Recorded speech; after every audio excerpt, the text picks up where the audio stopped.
નમસ્કાર મિત્રો, ગુજરાતમાં છેલ્લા 24 કલાક દરમિયાન અનેક જિલ્લાઓમાં કમોસમી વરસાદ નોંધાયો અને ઘણા વિસ્તારોમાં ગાજવીજ સાથે વરસાદ અને જીવજીવન પર અસર જોવા મળી. હવામાન વિભાગમાં જણાવ્યું કે ગુજરાતમાં, દક્ષિણ ગુજરાત અને મધ્ય ગુજરાત, સૌરાષ્ટ્રમાં કેટલાક વિસ્તારોમાં ભારે વરસાદની શક્યતા વ્યક્ત કરવામાં આવી છે.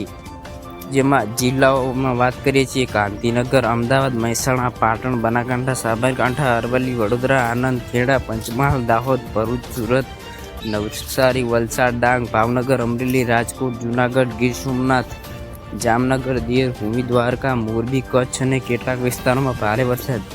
ઘણા વિસ્તારોમાં રસ્તા પર પાણી ભરાયા છે અને નીચાણવાળા વિસ્તારમાં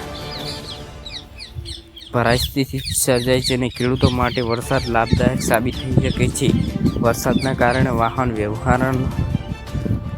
વ્યવહાર સાવચેતી રાખવાની સલાહ આપવામાં આવે છે.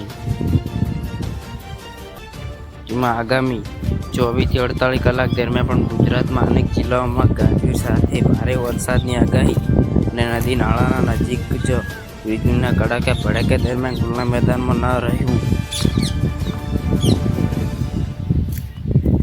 આવી જ વરસાદ અને હવામાન તાજી અપડેટ માટે અમારી ચેનલને લાઇક, શેર અને સબસ્ક્રાઈબ કરો. જય હિન્દ.